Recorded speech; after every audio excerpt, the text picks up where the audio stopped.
अस्सलाम वालेकुम dear students, हम पढ़ रहे हैं फर्स्ट ईयर फिजिक्स। तो चैप्टर 3 का आज हम टॉपिक करेंगे एक्सेलरेशन। तो सबसे पहले हमने पिछले टॉपिक में आपने मैट्रिक में पढ़ा होगा एक्सेलरेशन के बारे में। तो अब चूंकि अब हमारे पास कोई बॉडी जैसे मूव कर रहा होता है, तो अब बॉडी जब मूव कर रहा होता है तो उसकी वेलोसिटी क्या होती है, चेंज होती है। जैसे वेलोसिटी चेंज होती है उसमें क्या प्रोड्यूस हो जाता है, एक्सेलरेशन पर प्रोड्यूस हो जाता है। तो इसी बिना पर हम क्या है, एक्सेलरेशन को डिफाइन भी कर सकते हैं। तो हम यूं कह सकते हैं कि time rate of change of velocity is called acceleration. यानी किसी यूनिट टाइम में या जो time rate of change of velocity है दैट इज कॉल्ड एक्सेलरेशन। तो एक्सेलरेशन को समझ लेते हैं एक एग्जांपल से। अब हमारे पास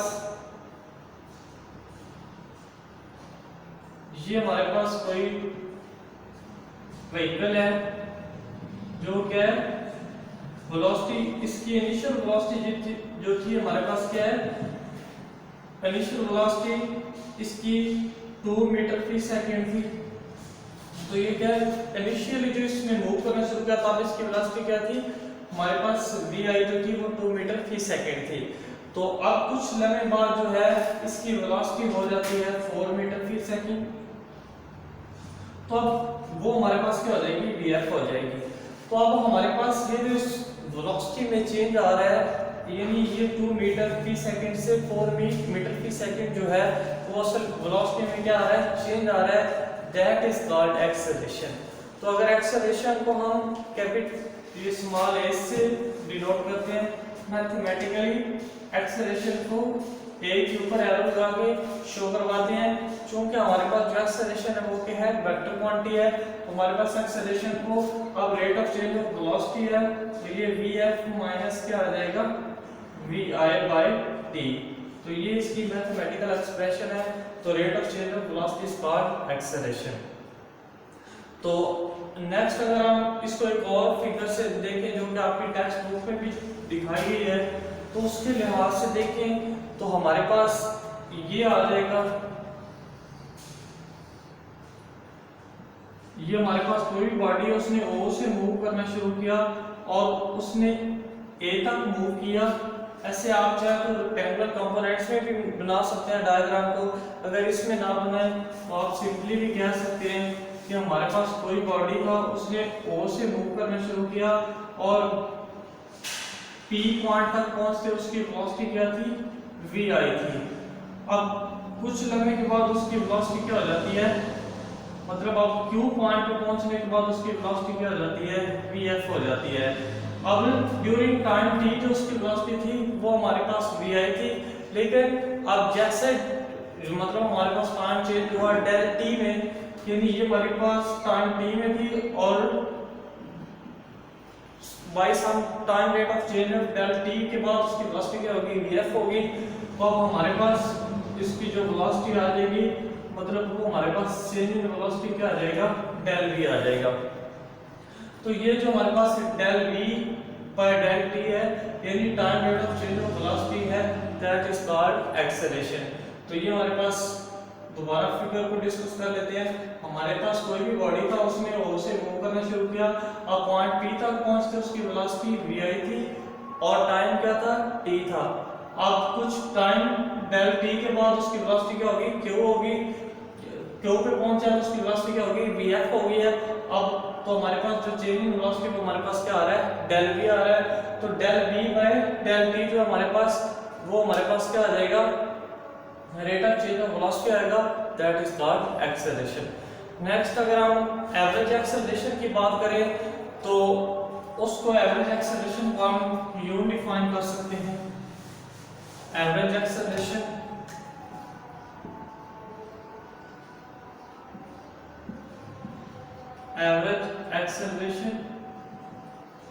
अगर एवरेज एक्सेलरेशन की बात की जाए तो वो हमारे पास होता है इज इक्वल टू होता है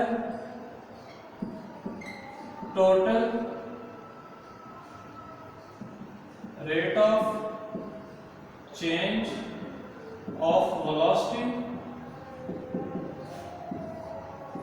बाय टोटल टाइम टेकन, यानी जो total rate of change of velocity है with respect to total time taken is called average acceleration. और वो हमारे पास जो एवरेज एक्सेलरेशन होता है उसको हम ए बी जी से भी डिनोट करते हैं। और हमारे पास total rate of change of velocity इधर हमारे पास आ रहा है, अगर डायग्राम को आप देखिए तो vf माइनस v, यानी हमारे पास ये हमारे पास फाइनल वेलोसिटी और ये हमारे पास क्या है इनिशियल वेलोसिटी है, तो vf minus vi by t आ जाएगा। तो ये हमारे पास क्या निकल आई है एवरेज वेलोसिटी। तो हमारे पास vf माइनस vi यानी जो इसमें चेंज आ रहा है वो हमारे पास डेल v के इक्वल है, तो इसको हम यूं भी लिख सकते हैं एवरेज एक्सेलरेशन हमारे पास आ जाएगा del v by del t। अब चूंकि हमारे पास ये जो vf है, अब ड्यूरिंग टाइम t तो हमारे पास vi थी और अब हमारे पास कुछ टाइम चेंज हुआ डेल t, उसके बाद हमारी वेलोसिटी क्या होगी vf, तो हम इसको यूं लिख सकते हैं vf minus vi by t। तो अब डेल t तो हमारे पास vf माइनस vi किसके इक्वल होता है। अब चूंकि जैसे जैसे हमारे पास टाइम चेंज हो रहा है वैसे वैसे हमारे पास वेलोसिटी भी क्या हो रही है चेंज हो रही है, तो वो हमारे पास del v by del t आ जाएगा। तो ये हमारे पास क्या है एवरेज एक्सेलरेशन है, rate of change of total rate of change of velocity with respect to time है, तो इसको हम क्या कह सकते हैं एवरेज एक्सेलरेशन। नेक्स्ट अगर इंस्टेंटेनियस एक्सेलरेशन की बात की जाए तो हम उसको यूं डिफाइन कर सकते हैं कि the acceleration at any instant of time, यानी वक्त के किसी भी लम्हे हम किसी भी बॉडी का एक्सेलरेशन जो डिस्कस कर रहे होते हैं वो हमारे पास क्या होता है instantaneous acceleration. Instantaneous acceleration,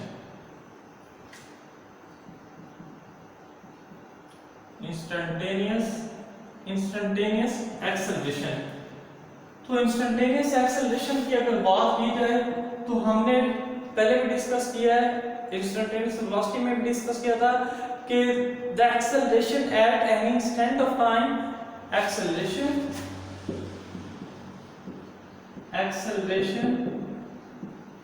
at any instant of time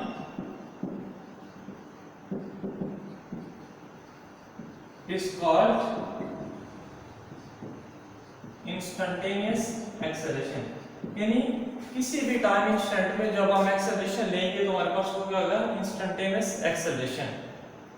अब इसको अगर डिटेल में डिस्कस करें, अगर हमारे पास ये O था और ये P और Q थे, तो आप देखें अब इंस्टेंटेनियस एक्सेलरेशन को समझने के लिए आप एक एग्जांपल पे गौर करते हैं। हमारे पास ये कोई व्हीकल थी जो हमारे पास मूव कर रही है, अब यहां से यहां तक उसने मूव किया तो उसकी वेलोसिटी थी हमारे पास 10 मीटर फी सेकंड और उसका जो टाइम था वो हमारे पास था 5 सेकंड, यानी 5 सेकंड में उसकी वेलोसिटी जो थी वो हमारे पास 10 मीटर फी सेकंड थी।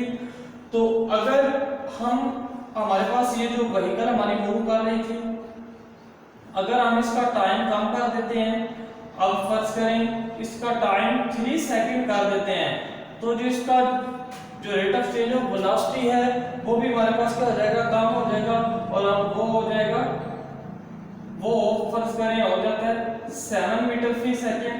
तो अब जैसे जैसे हमारे पास टाइम जो है वो कम हो रहा है वैसे वैसे हमारे पास उस बॉडी की उस व्हीकल की वेलोसिटी भी क्या हो रही है कम हो रही है, डिक्रीज हो रही है। तो अगर आप क्या करें टाइम को स्मॉलर एंड स्मॉलर करते जाएं, टाइम को स्मॉलर और स्मॉलर करते जाएं ऐसे, अब कुछ लम्हे हम टाइम 1 सेकंड कर दें तो हमारे पास जो उसकी वेलोसिटी होगी वो हो सकता है हमारे पास 2 मीटर फी सेकंड हो जाए। तो जैसे जैसे हम मतलब टाइम को स्मॉलर करते जाएं एट लीस्ट हमारे पास जो डेल टी है वो अप्रोक्सीमेटली अप्रोच टू 0 करेगा, तो हम कह सकते हैं कि वो हमारी क्या होगी इंस्टेंटेनियस एक्सेलरेशन होगी। तो इंस्टेंटेनियस एक्सेलरेशन के अगर मैथमेटिकल फार्मूला की बात करें तो एक्सेलरेशन को यूं डिनोट करते हैं A instantaneous is equal to del v by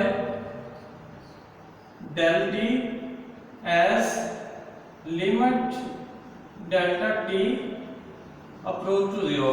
मतलब हमारे पास इंस्टेंटेनियस एक्सेलरेशन की बात करें तो हमारे पास limit del T approach to 0 को कर जाए तो हमारे पास del v by del T ये हमारे पास किसके इक्वल होता है, इंस्टेंटेनियस एक्सेलरेशन के इक्वल होता है।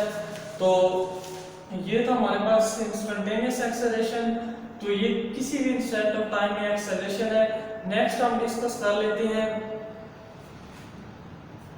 एक्सेलरेशन की टाइप्स हैं। एक्सेलरेशन की टाइप्स को डिस्कस करते हैं। तो हमारे पास एक्सेलरेशन की जो होती हैं वो टू टाइप्स होती हैं, टू टाइप्स एक्सेलरेशन की हमारे पास टू टाइप्स होती हैं। फर्स्ट जो हमारे पास होती है वो हमारे पास होता है पॉजिटिव एक्सेलरेशन, और सेकंड जो है वो हमारे पास होता है नेगेटिव एक्सेलरेशन। अब अगर इनको डिस्कस करें तो हम यूं डिस्कस कर सकते हैं, अगर किसी भी बॉडी, कोई भी बॉडी रनिंग में है या जो हमारे पास व्हीकल है वो रनिंग में है, अगर तो उसकी बॉडी की वेलोसिटी क्या हो रही है, इंक्रीज हो रही है। If the velocity of a moving body is increasing then its acceleration is positive. यानी कोई भी बॉडी जो मूव कर रहा है उसकी वेलोसिटी क्या कर रही है, इंक्रीज कर रही है।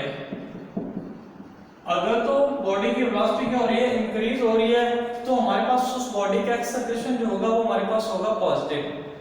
तो अगर तो हमारे पास कोई भी बॉडी मूव कर रहा है उसकी वेलोसिटी क्या हो रही है, डिक्रीज हो रही है। अगर तो हमारे पास वेलोसिटी क्या हो रही है, डिक्रीज हो रही है, तो हम कह सकते हैं कि हमारे पास बॉडी का जो एक्सेलरेशन है वो हमारे पास क्या हो जाएगा, नेगेटिव हो जाएगा। अब पॉजिटिव और नेगेटिव एक्सेलरेशन को समझने के लिए आप एक एग्जांपल पे गौर करते हैं। अगर आप गौर करें, आप बाहर से आए हैं, आप रूम में इंटर हुए हैं, तो आपने फैन को क्या कर दिया, फैन को ऑन किया है। तो अब जैसे फैन रन करना स्टार्ट करेगा तो वो ऐसे ऐसे से उसकी स्पीड क्या है, बढ़ती जाएगी, उसकी वेलोसिटी बढ़ती जाएगी। तो जैसे जैसे उसकी वेलोसिटी बढ़ती जाएगी उसका एक्सेलरेशन क्या हो जाएगा, पॉजिटिव होगा। वेलोसिटी में इंक्रीज आ रहा है तो उसका एक्सेलरेशन क्या होगा, पॉजिटिव होगा। ये हमारे पास पॉजिटिव एक्सेलरेशन के एग्जांपल है। नेक्स्ट अगर नेगेटिव एक्सेलरेशन की बात की जाए तो आप कमरे में इंटर हुए, आपने फैन को ऑन किया, आप कुछ देर के लिए बैठे, तो आप जैसे कमरे को लेफ्ट करेंगे तो आपने फैन को ऑफ करना है, तो आप गौर करेंगे कि फैन क्या है, स्पीड से चल रहा होगा, तो ऐसा क्या है, उसकी स्पीड या वेलोसिटी क्या होना शुरू हो जाएगी, डिक्रीज होना शुरू हो जाएगी, तो उसका एक्सेलरेशन क्या हो जाएगा, नेगेटिव हो जाएगा। ये थे हमारे पास पॉजिटिव एक्सेलरेशन और हमारे पास क्या थे, नेगेटिव एक्सेलरेशन। नेक्स्ट अगर यूनिफॉर्म एक्सेलरेशन की बात करें तो यूनिफॉर्म एक्सेलरेशन में ये होता है कि हमारे पास अगर यूनिफॉर्म एक्सेलरेशन